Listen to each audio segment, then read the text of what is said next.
The Wheelhouse here in Deer Park, Texas was started with one man trying to help. That man's name was H.B. Carroll. He was known as Hub Carroll.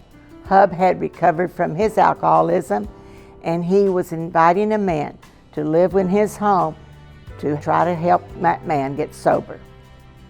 That was 1952, and that's when the Wheelhouse began.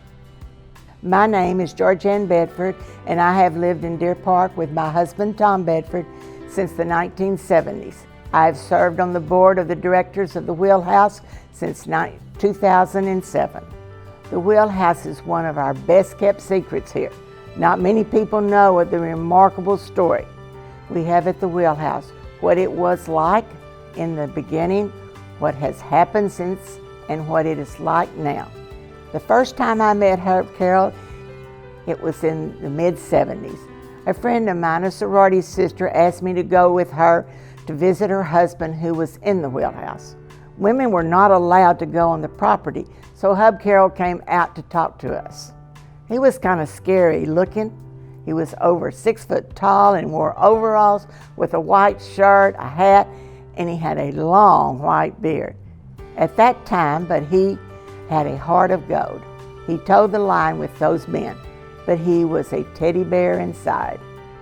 Hub had maybe 5 or 6 men living in this small house. At that time, Hub was working on making the Wheelhouse a nonprofit. He had some help with W.F. Wooster, so did R.D. Butler, and one of our city councilmen, Walter Hall, along with our state representative at that time, which was Ed Watson. After Hub Carroll passed away in 1981, the community kept helping people. We're always bringing food to the Wheelhouse. The Rotary Club of Deer Park was raising money. My sorority was cooking meals, and we had barbecue fundraisers to raise money. Money needed to be raised. That house was falling apart, and those men needed to move. Leaders in our community got a building for them to move into in 1987. Joe Fields, Buddy Bishop, and Ralph Russo helped with that move, and these men and so many others had a real passion for helping the Wheelhouse. This new place could now house 20 men, 3 times as many as that old house. Joe Fields pulled a board of directors together.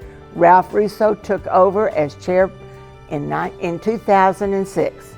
Board members and volunteers worked hard to help these men at the Wheelhouse get their lives back in order. We started the Wheelhouse Golf Tournament in 1988, which is now one of the oldest charity golf tournaments in the Houston area. That fundraiser, along with the Wheelhouse Theater Night and the Wheelhouse Monument Run, brings in enough donations each year to cover a third of our operational expenses. In 2007, I told Ralph Russo, I've retired from work and I'm ready to help out more. He put me on the board, and I have not looked back since.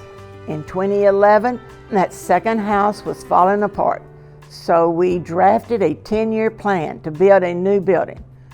But that 10-year plan turned into only 3 years. By 2014, we had raised $250,000, which was matched by the Linda and Jerry Strickland Family Foundation.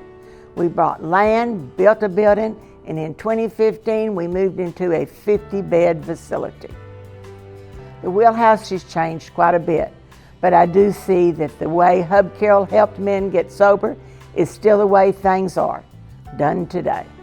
The Wheelhouse runs on tough love, just like Hub ran things.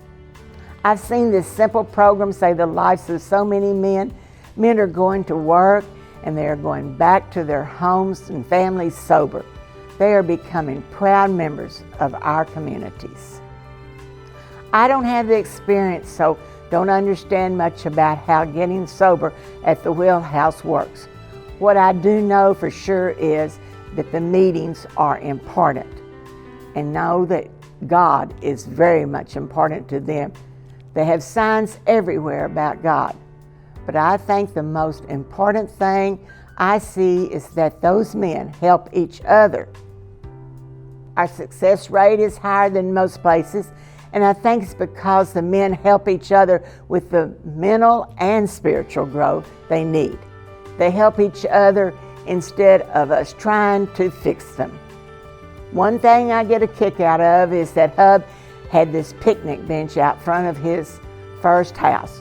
That is where the men sit with each other and their books and help each other with their sobriety. Today you can drive by the Wheelhouse and see the same thing, picnic benches with men just trying to help each other.